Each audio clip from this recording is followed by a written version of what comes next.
to the recording. Thank you so much. Thank you so much for that. Okay. To Sona, please. Hi everyone, so happy to have you all here. We're very excited to do this. To say about myself, I am a counseling psychologist and a practicing psychotherapist, and I've been working in the field of elder care for almost more than 5 years now. This is something that I enjoy doing. Mental health is a passion. So yeah, I'm very glad to be here. Handing over to Tripta.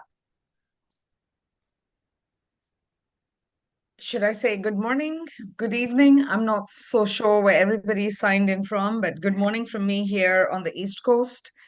Um, I'm not here in the capacity today of a resilience coach and an energy practitioner. I'm here to speak about the experience my parents have had um as my father, who passed away in January, at the end of January, at the age of 82 with bladder cancer, sitting in Delhi, miles away from me, and my mother with dementia, Alzheimer's, for the last 10 years, I think now, also now in a dementia care home in Delhi. And so I want to support Mrigna and Sona in helping people understand what parents need because I have lived through that experience.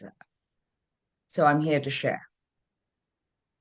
Thank you so much, Tripta. We are waiting to hear a lot from you, to learn a lot from you. So I think now we can, start understanding why we are here. Really happy to have you all here again. So we can, I think, start by discussing the agenda today. So we are here to talk about support on so many different levels, right? So when we talk about support for a human being, it can be very confusing for us because we don't really understand this term to its full extent, especially when it comes to supporting our parents. I think a lot of us, I have definitely seen people who think that if you take care of all the physical needs that they have, all the medical needs that they have, and also like if you are monetarily supporting them, that is what it means to be supportive to your to your parents. So for us to understand how exactly we are supposed to give back to this generation that brought us up, we need to also understand what support looks like on its so many different levels, so many different dimensions. So emotional support and social level support is something that every human being needs. But then when it comes to connecting to our older generation, it becomes a little challenging. So we are trying to find ways to do that, so that we are able to provide this holistic level of support for them. Then cognitive level of support is something that we ignore so much. Just like our muscles deteriorate as we grow older because because of our genes and also because we use it less, in the same way our brain also definitely deteriorates, right? So we are as a team, we are someone who who really focuses on not letting that happen, on keeping your cognitive functions as active as you can. So we're going to hear a lot more about that as well. And then yes, obviously the most important thing would be physical health management, because something that we associate with growing old is your physical health deteriorating. So that definitely is going to be a topic, and also to understand how to manage your home at, in a certain level that it's like most convenient to people as their body changes, as their mental abilities change. So before we start, I think it's also important to understand who we are as a company. So 50 Plus Assist focuses on helping people age gracefully. So there are a lot of concepts that are associated with the idea of aging. A lot of these are not really positive concepts, right? We are hoping that at some point people get excited to grow old, and that is that is the work that we are trying to do here. And also understanding what exactly are we doing, as in why this is necessary. The first thing is that we live in a world that is so fast paced. We know how our economy works. It's extremely difficult for people to be there for each other physically, and it's not anyone's fault, right? This is just how the world is designed now. So we pitch in, and we kind of bridge this gap of parents not having their children in close proximity with them. So especially in like the cities like Delhi and Pune, in most of the Indian metropolitan cities, this is something that we see. It's not, and also like given our country's economy and all, it's not very feasible to like stay here and it's only the extremely privileged that can take this option to be available for their parents. But then even while this is the only way life can work, we also see a lot of guilt that children carry, not being able to be available for their parents. So we are trying to bridge this gap. We definitely cannot replace the children. We are not, we know that that will not happen. But at the same time, we also at a certain capacity, we also become family.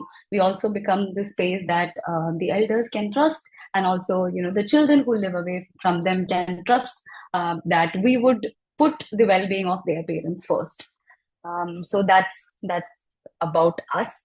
I think now we can go ahead and start this webinar and talk about the things that are important. So first of all, I think when we talk about emotional and social level of support, we need to talk about loneliness. What does it mean to feel lonely? And I think the definition of it has really changed, and we are now understanding that it means a lot more than it used to. Post COVID, especially, we know how like as animals, how social beings we are, and what is the importance of companionship for us.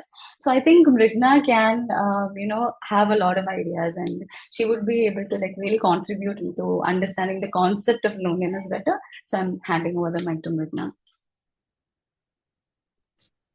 Thanks, Sona. Thank you for this opportunity, first of all, and thanks, Tripta, for taking out your time and being so, I would say, supportive of what we do. And so thanks, Sona, as we discuss, about various things. Let us talk about loneliness to begin with. So to say that we need emotional support, we need to come to the fact that there is a sense of loneliness. And it's not only, I think COVID has probably made us realize this much stronger in our general sense. But yes, when we talk about loneliness, it's something which we can define as something more subjective. So objectively, we can say, okay, I'm living with my parents, or maybe, though I'm away from my parents, I'm doing a video call twice a day. I'm trying to make sure that they have staff around them and taken care of. But still, it can be that they're lonely. So if we define loneliness, honestly, I would like to define it like a gap in the level of social connections that you want versus what you have. So a person may want, the kids to be with them 10 hours a day, versus what they're getting. So there can be a sense of loneliness in that term. So it's a very subjective thing, like I said. Going ahead to loneliness, honestly, when we talk about it from the global perspective, loneliness in itself has been defined as a global health emergency. So if we talk about various WHO research and various organizations that are working in senior care, in researches of this kind, have defined that loneliness is more now like a biological issue. For example, think it like hunger, So hunger in small doses is really nice. You have the sensation which derives you towards food. Similarly, comes for loneliness. It derives you towards situations and circumstances, whereas you want to make connections, whereas you want to connect with people. So when we talk about loneliness, it goes a little like this, But imagine somebody being hungry for 1 week. That's too long, isn't it? Same goes for loneliness. We can be in a stage where we have been too alone for too long. Sometimes it is, said there is a healthy level of loneliness, whereas you get time for self-introspection. But no, we're not talking about that. We're talking about the other extreme of it. Honestly, it's not only that in India it is loneliness, or when we go abroad we feel lonely. It's not the same. Globally, it is said about 33% of the world population is lonely. So, and you'll be amazed to know countries like Brazil. So, I have been traveling quite a few times back and forth from Brazil. So, Brazil has the highest level of loneliness. 50% of the population is lonely in Brazil, which is amazing to the fact of the kind of social structure that they have. Uh, it is also being said that when we talk about loneliness, it can be very deadly. It can be as deadly as like smoking 15 cigarettes a day, or taking like five alcohol, like big pegs, no, during the day. It can be as dangerous as that for the physical health. And when we talk about loneliness, yeah. Dipta, you want to say something, please? I do. I want to share, I think, not just loneliness from the point of view of the type of loneliness as well. There's something to be said. I say that a majority of us over here are Indians. So if you understand the word halchal, right? It's when you have people around you, and it's not necessarily only the interaction. It is the halchal that's, I have no other way to describe it. It's the halchal that you have around the house, that you feel that you're a part of something. True, true. It's very true. Yeah. Very well said, Tripta. Very well said. And honestly, has this culture been missing in not only our families because of our social structure? It's not that kids don't want to give this time, but it's also the fact sometimes they are not physically available, or even if grandkids want to be available, they're not living in the same physical location. They're living at a different location, or if they're living at the same location, the time schedules don't match. So there can be various factors to this sense of loneliness that we see honestly these days. When we talk about it furthermore, as an individual, as a company, we feel that there are various aspects to it, and there is no one quick fix solution to it. That is something to remember very much when we're talking in this webinar, when we're discussing things, we're talking about from various aspects of life, or from various viewpoints, how we can kind of contribute so that this kind of loneliness doesn't spread. When we're talking about countries like Japan or UK, they have ministers of loneliness. So there are ministries to kind of take care of these things. I remember while I think in Sweden, while we were traveling, so there were these chatty benches that they had made. So these chatty benches are the places a senior would go and sit, and the rest of the people are supposed to come and chit chat with them, and spend some kind of time with them. But see, this kind of a thing may or may not work for everyone. Some people are by nature very introvert, so this kind of a concept or this kind of a thing may not work for them. So, like I said, there is no quick fix solution to the problem. But yes, sooner or later, what we need to do is to kind of try to figure out, not only for our parents or our families, but for the immediate society that we are part of, to how to be able to see. I have learned something very interesting in my life.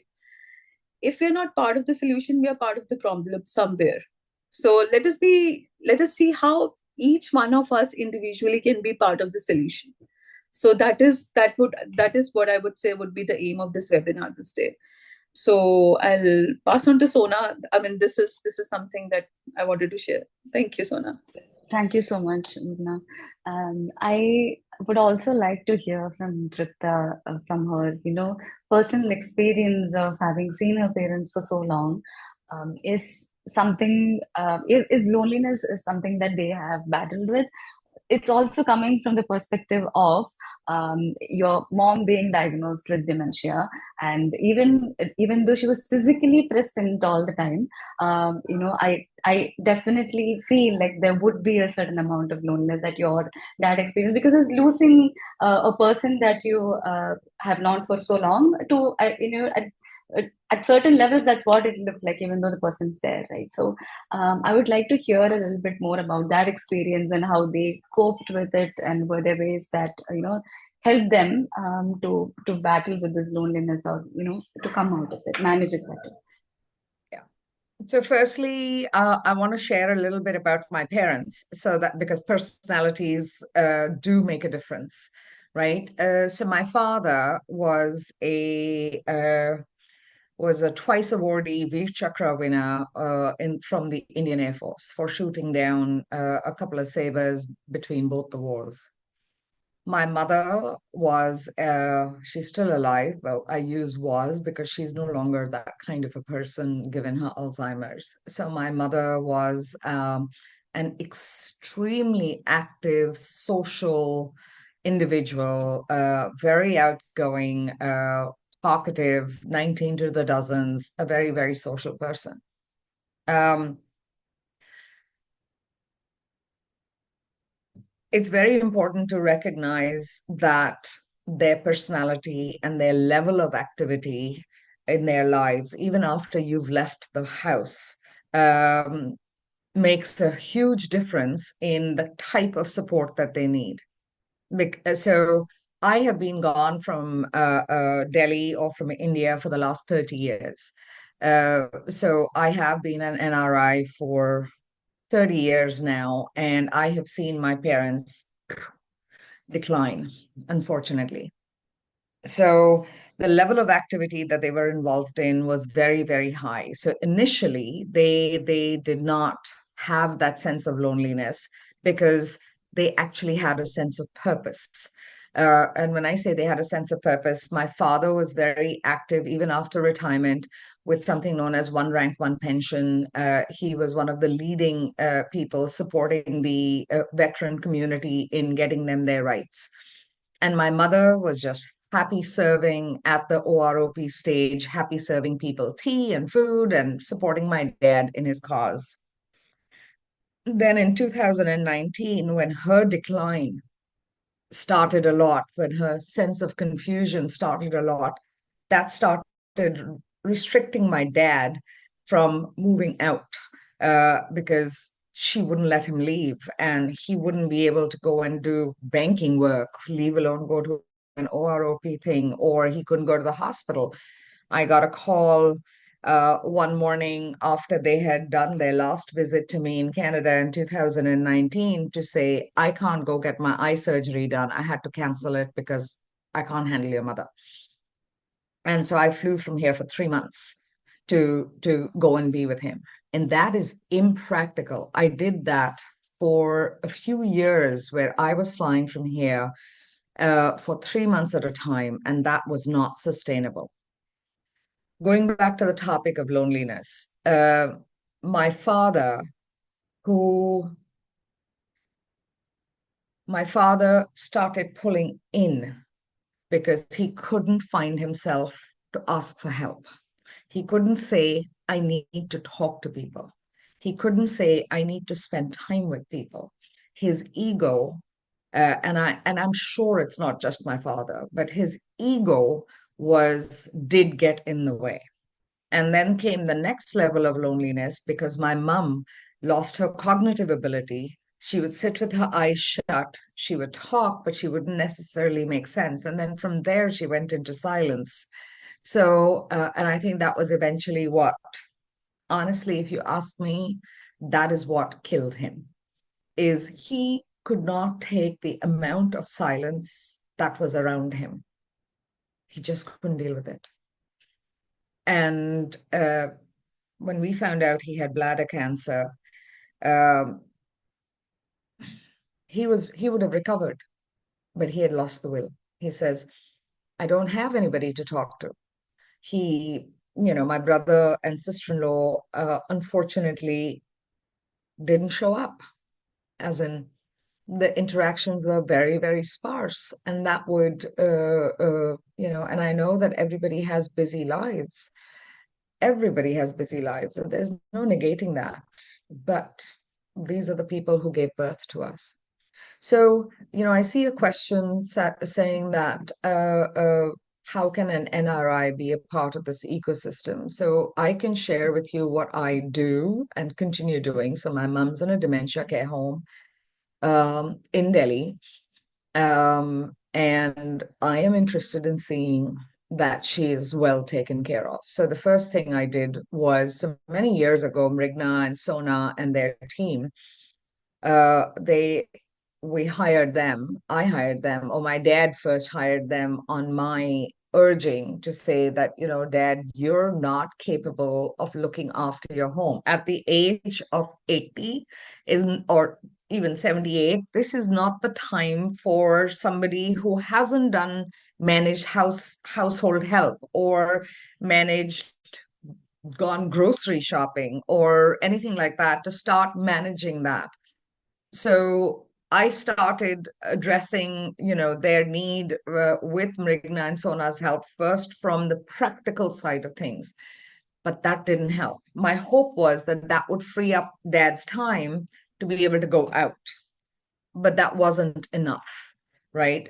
From my mom's side, to have specialized care focused on her first to keep her cognitive skills going as much as we could, given her dementia care and Alzheimer's, was really, really critical.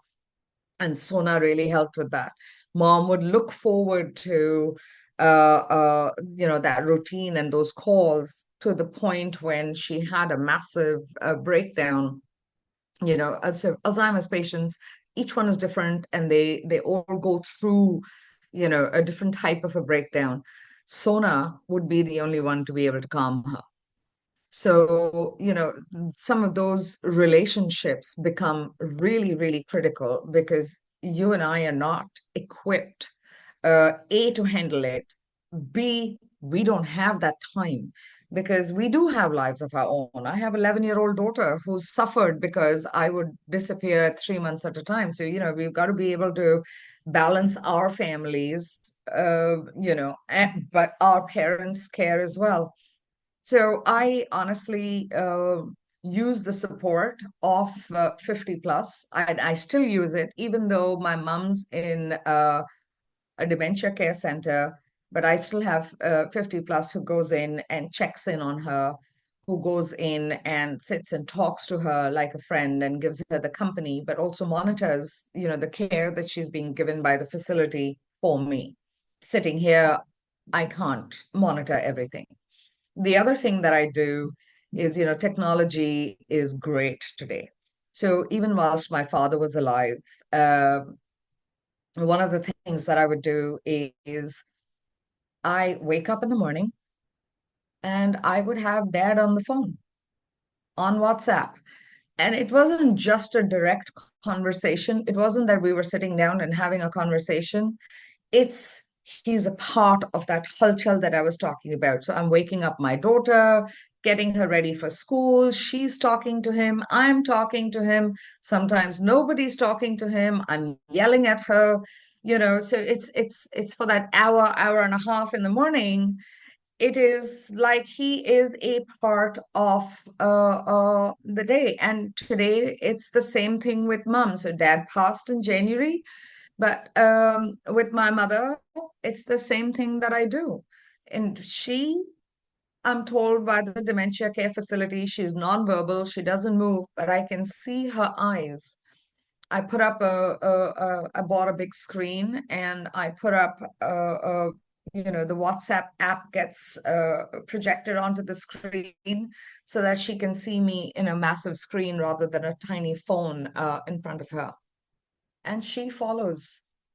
She follows me. She follows my daughter. She'll see my dog, and of course, I've learned over the years how to have a conversation and not worry about responses coming forward from my mother, but that's how I manage it now. And um,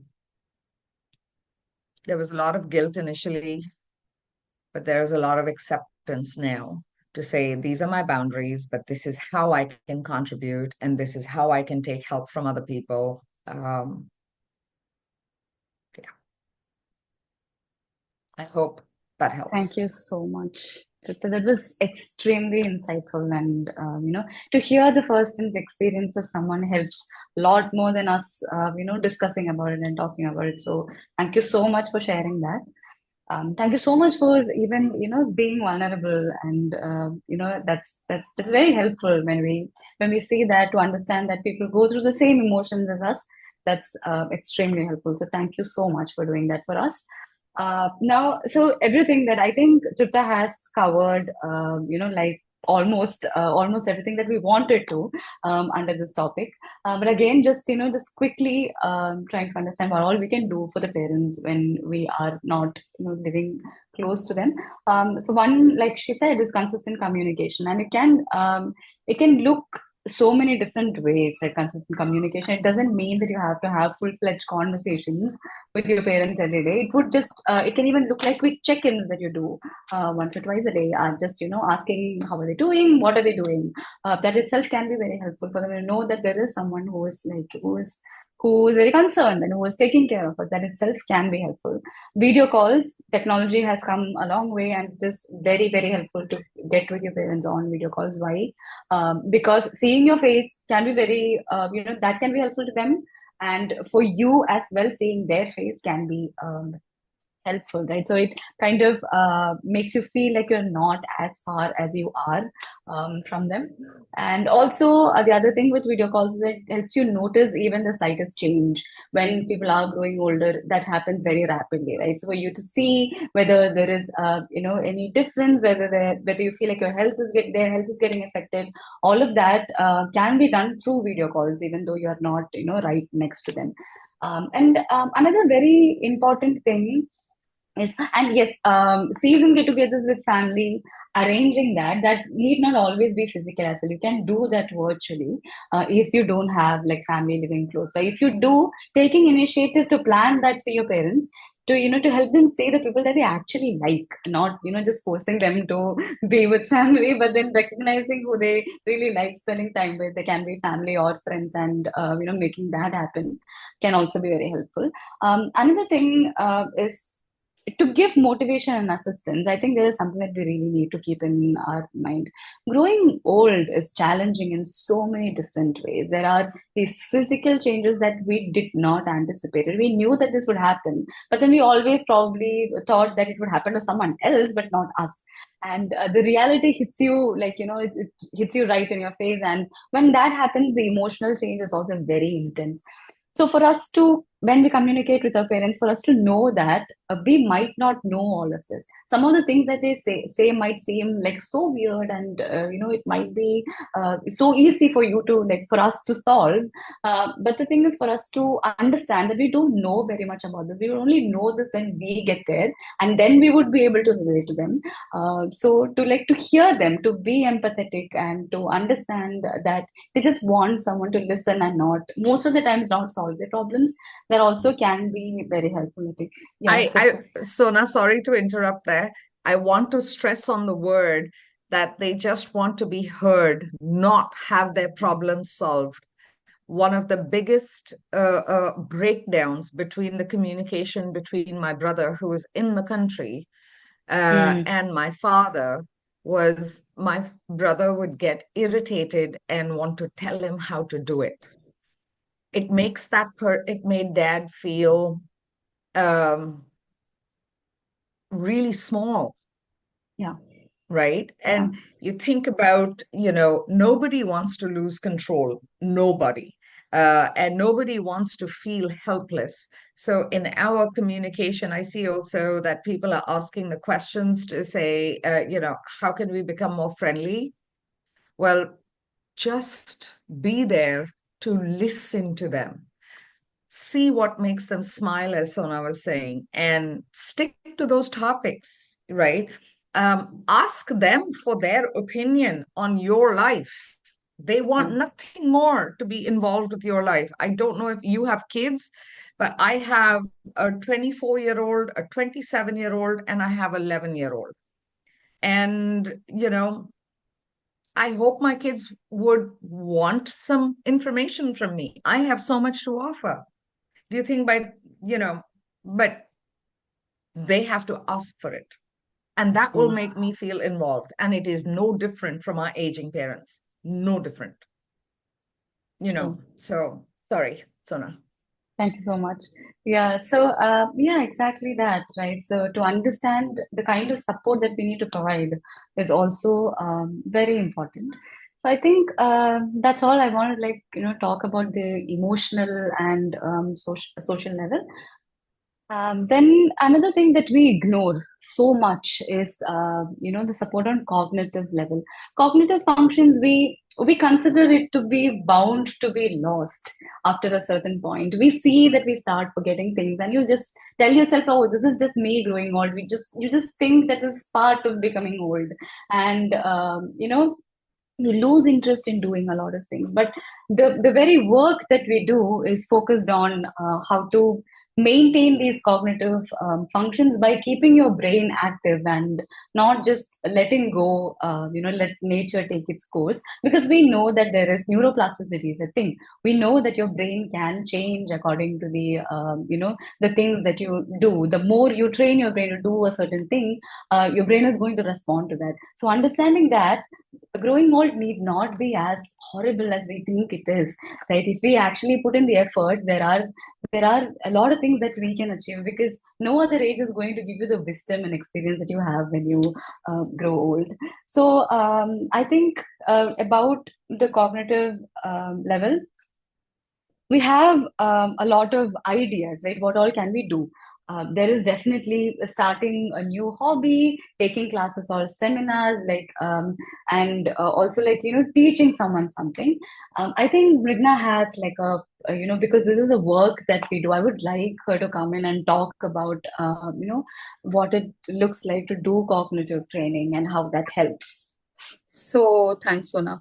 So when you talk about cognitive training, to be very honest, like Sona, like Tita was just explaining us, personalities do make a difference, and it's a fact. Nobody wants to lose control.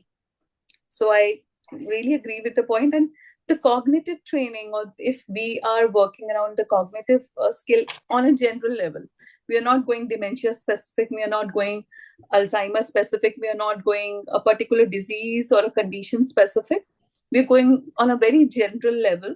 So to work on a cognitive level, to be able to keep yourself mentally healthy, I would say, we need to keep involving ourselves to various things. We need to have a unique plan for our own care. If we are a senior, or if we have our elderly parents or our loved ones, I would refer them as loved ones. So whatever we refer them as, we need to have a unique plan for them, which cannot be like a generalized plan that we see, okay, on the internet, these 10 things to do. And no, some things can be really demeaning for some individual, whereas for another individual, it can be something really rewarding. So this is very interesting. So I would give a simple example. Like, for example, we had a senior, an individual with us, and he was somebody who had been like on an MD level engineer of those days, teaching it as a professor in medical college, but lost a lot of his cognitive ability due to Alzheimer's and some other certain health issues. So what happened in the end? So there was a very small activity you used to do, and you will see in a lot of websites, everybody talking about it, assortment, So you ask them to assort, let's say you mix dal and you mix rajma and you ask them to assort. Somebody of that personality doing this kind of assortment can be really demeaning. And this is what we have to understand, that maybe mentally we feel that they're not at the same cognitive level, but emotionally they're there. They feel the same about themselves, and they feel the same about other people around them. They may not be able to verbate it, they may not be able to explain it at times.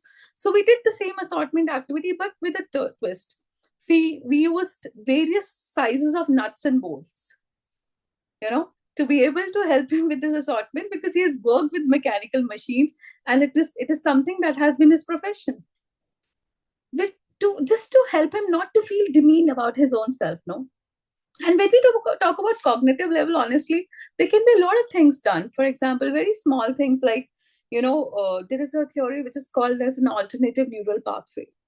When we talk about alternative neural pathway, this theory suggests that whenever we are trying to learn anything new, our brain creates alternative neural pathways in our brain. And in case of, let's say, any kind of degenerative disease that we're losing certain neurons, these alternative pathways can be helpful. For that sense, what people can do while they can, they should try to learn, for example, they recommend, like, for example, if your dominant hand is right, you start practicing writing every day 15 minutes with your left hand. Something as simple as that, no? Or like learning a foreign language. I remember when Sona used to practice her French with Tripta's mother. So I think Auntie had learned French, Tripta, isn't it? And during her school days, and Sona and Tripta would just like practice their French, with Auntie during those days, if I'm not wrong. And these small little things can be really helpful to cognitively help us to create alternative neural pathways. Nonetheless, we are not claiming that this will make the place of degeneration go away or the disease will be cured. No, nothing like that is happening. But yes, things can be managed, or things at times, if done on a stage where we are very active and we have not yet, in any kind of cognitive degeneration, it can help to slow down the progression of any change. So that is what can be done, Yeah. I think, Rigna, like you asked me to focus on, in this entire journey, I think I've been working with you with my parents for the last 7 years now, I think. And one of the things that you always asked me to focus on was their quality of life. Now, a huge thing that I learned about what we call quality of life is it's not just that they live in a great house and that they're wearing great clothes, but their quality of life, as in, what's going on in their heads, right? That we're talking of quality of life from that perspective. And s- you know, uh, and some of the things that I want to say initially, I know that there's a lot of resistance, especially in the Indian community, in trying to firstly admit to ourselves that our parents have declined emotionally and mentally. And even if it's not Alzheimer's, and if it's not dementia, to think that he's a crabbity old man now. But the question is, why did he become a crabbity old man? Right? And to be able to address it, and I think initially when I say it is our own, how we see it, I have learned over the last 7 to 10 years of managing my parents from a distance that was first I felt guilt, right? And so when I felt guilt, I wanted to provide, to do away with my guilt. So I wasn't really there for them emotionally because I didn't want to deal with my own emotions, if that makes sense, right? So I could check the box to say, you know what, I got Rigna, I got Sona, I'm paying for it, all's good. Now I've checked the box for my own guilt. Full stop. I am not actually providing them support. Then came a whole lot of justifications to say, I've got my own life, I've got my career, I've got my kids. Again, let me throw more money at it. But that honestly wasn't the solution. So it took me some time to recognize that seeing my parents decline, um, and my anger against my brother, who was physically in the country within meters of my parents, was not doing anything. But sitting, I took the moral high ground, again, wrong, right? To say I will do this. So, we have to check our own emotions as to why we're doing it, because it comes through. It wasn't where till I finally accepted my parents for who they were and started being with them in the moment and respecting them as individuals, no matter what their condition was, right? Is it easy? It's not easy. It's not easy because they're challenging your sense of self at the same time. Okay. So to be able to be there, I think the only term that I can say is be present. Don't go into how they used to be. Don't go into what's it going to be, whether they are right, whether they are wrong. Just be present, where you're listening to them in that moment for whatever it is. I agree to you, Tripta. Honestly, it's a very well said thing, and very less people understand it at times, because when we are in that situation, for us to see our parents deteriorating in that sense is very difficult, because we have always seen them in a responsible role, in a role where they have been protective to us, in the roles that they have been managing their life, their things by themselves. So at times I understand it can be very difficult. And from here, we try to move on to the topic of healthcare management. When we are going towards this kind of a deterioration, when we are going towards a thing that we are seeing physical health deteriorating. So, what all things can we keep in mind? What all things we have seen in our personal practice, or what we have seen in the lives of our seniors, that can be helpful. So whenever we I talk about I mean 50 plus team. So honestly, we don't claim to be an emergency care health provider service. So, but nonetheless, there's certain protocols I feel that any individual who is dealing with their parents or seniors aging, especially here in India, they can kind of keep these things in mind, and they can be really useful. One thing is to make simple protocols in their house. For example, in case of an emergency, let's say if parents are living together. So, in case mom falls, who is the first person to be informed, right? Which hospital will be going? How? What is the insurance? Will it be finances? Will it be insurance? Who will be sorting these things? Some very basic questions. Or in case father falls. So we kind of put our at times, we assume one of the parent is healthy parent, and that has the responsibility of the parent who is not healthy. But emergency can come to anyone, to be very frank. It can come to anyone. It doesn't see who is the healthy one and who is not the healthy one, right?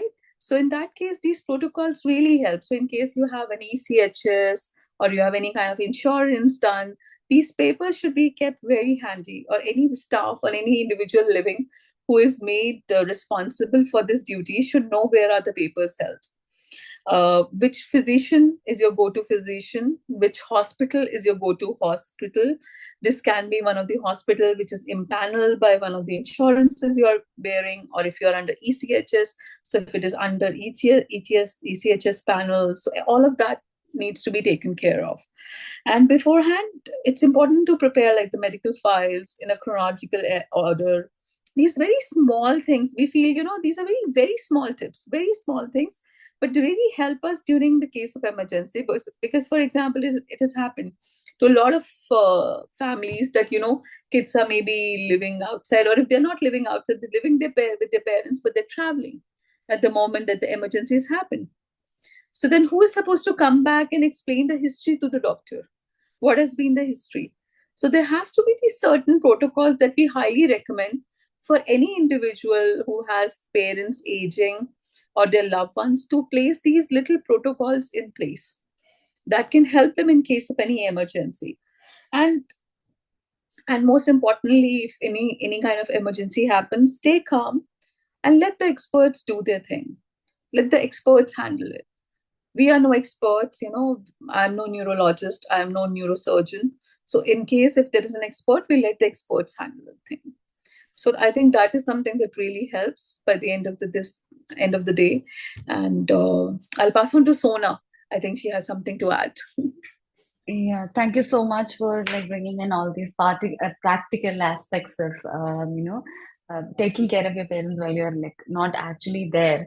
So I think keeping the medical records in chronological order, keeping them handy, all of this is extremely important and something that we might forget as well, right? And I also think the smart watches can be of great use, right? If you are able to get an Apple Watch for your parent, because I spoke to a senior the other day, and he was telling me how this watch is actually letting him know when his heart rate is different. It's taking ECG for him. He knows exactly when he needs to go to the doctor. So the thing is, he has a dog, and the dog suddenly, like, jumped on him, and he didn't know why that was happening.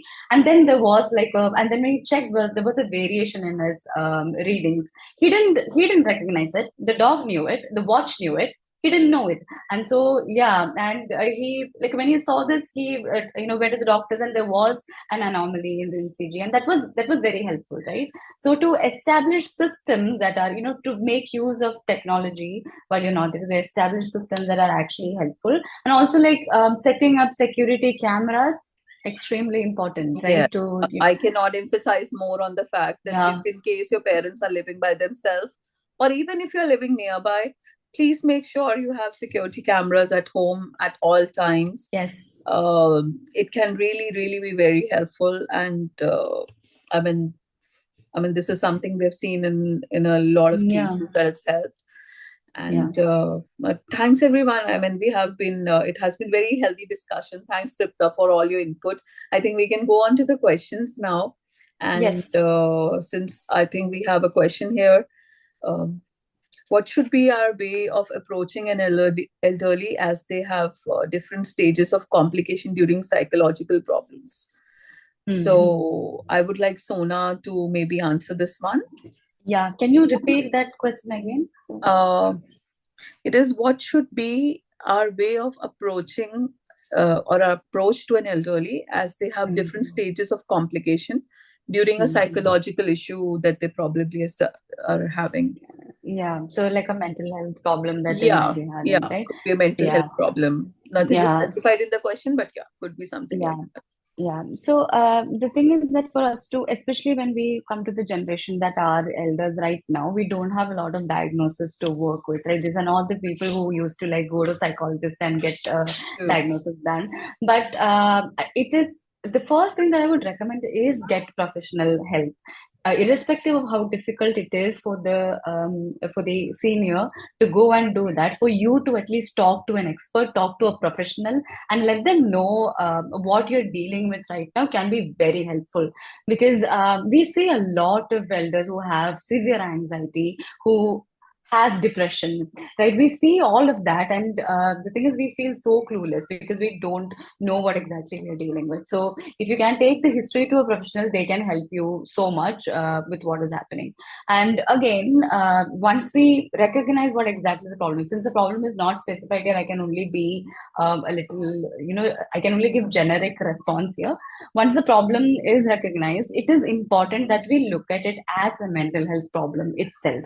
Because the thing is, a lot of these mental health problems are, thought about as personality issues. We just, write them off. We just say that they have always been like this is a problem that they have in their personality, and Yeah. we don't really try to address the issue there. So for us, at least, the generation of the kids to understand that this is real, and for you to deal with it like a medical issue, like a psychological problem, is extremely important. You need to know how to handle an individual with anxiety. You need to know how to handle an individual with depression, and not force them to do the things that they are not capable of doing. I think that would be the most generic answer I can give right now. Yeah, I think that's super important to not force them into something, because yesterday I remember we were just talking to somebody, and we kind of realized we were talking to one of the son, and he suggested his father has been like introvert all his life, and he was suggesting us to do certain activities that builds his confidence so that he can stop being an introvert. And honestly, such changes are not possible. Though very optimistically, he wanted to do it with all his good heart, that he stops feeling lonely, because Yeah. the more introvert he is, more he's not talking to people and it's not helping him. We understand with all the good heart, but nonetheless, such changes are not possible. So, this is really important to remember while we're approaching any elderly or any individual for that matter. You know, Yes. to think that making changes is possible, it is very difficult. So does aging causes insecurities in them, and how can we support them? So it's a very interesting question.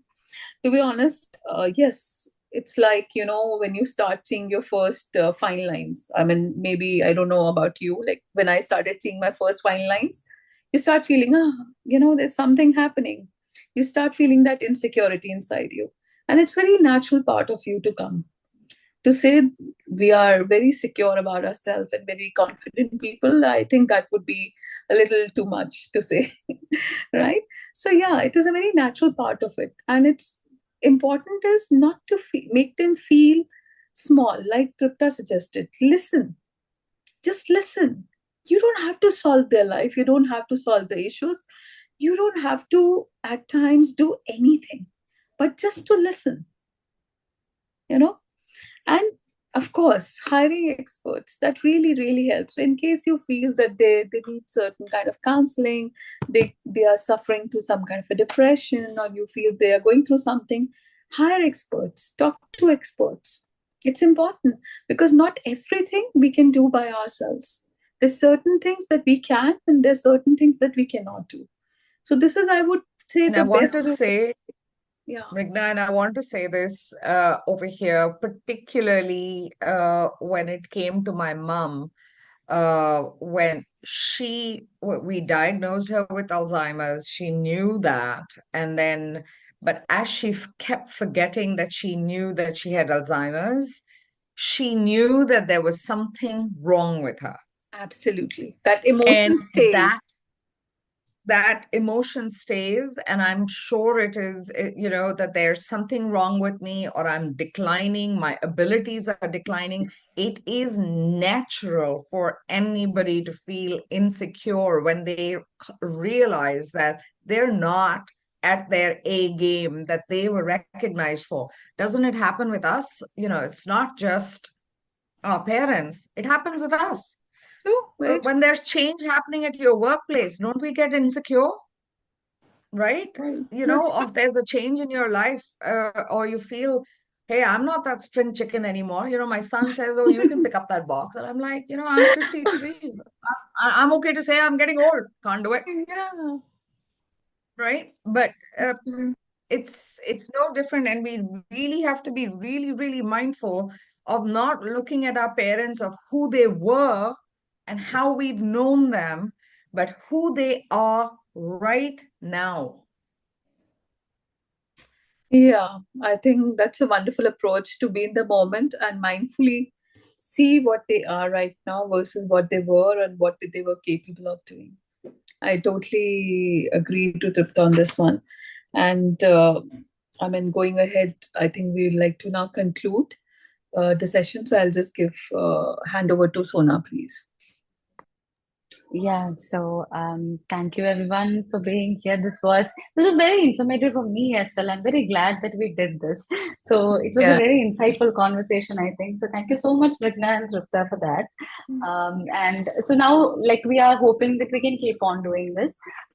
We are hoping that we can do more, like, a webinar series where we are talking about, particular topics. Like, we pick up dementia care and we talk about it, and then we Yes, I pick up think we would respite love care and to we talk talk about about it. Yeah, dementia, all of us, since Tripta also yeah, had like such a huge experience. So when it comes to something like dementia, I feel every individual is unique. So is the dementia, and so is yes, the care.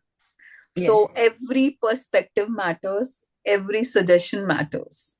yes, So this is what I feel is really important. So talking to Tripta has been, for me, I mean, always when I talk to her back and forth, I mean, throughout these years have been really a lot of ideas, back and forth is always, always beautiful. And I think we can have this conversation going towards dementia and dementia care that, I think yeah, that has come out of these conversations generally, that we have had today, What do you think? yes. Yeah, I think that would be wonderful. So I'm hoping that we can keep on doing this. And yeah, so, like, keep an eye out on our socials, our Instagram, Facebook. We would be updating the rest of the details there. So we're definitely going to planning to continue this. So if you know anyone that can, benefit out of it, please let them know. Ask them to join, and let's spread this knowledge around. Thank you so much, guys. Thank you so much. Yeah. And I want to Have a thank good day. Have an amazing night. everybody. I want to thank everybody who's over here. The fact that you're here is speaks volumes for where you are at. And I would say, be kind to yourselves. Don't fall into the guilt or the shame trap. Don't. Just be. Yeah. Thank you. Thank you so much. Thanks, Sending Tripta. love, everyone. Yeah. Everybody, thanks. Good night and good day to the rest.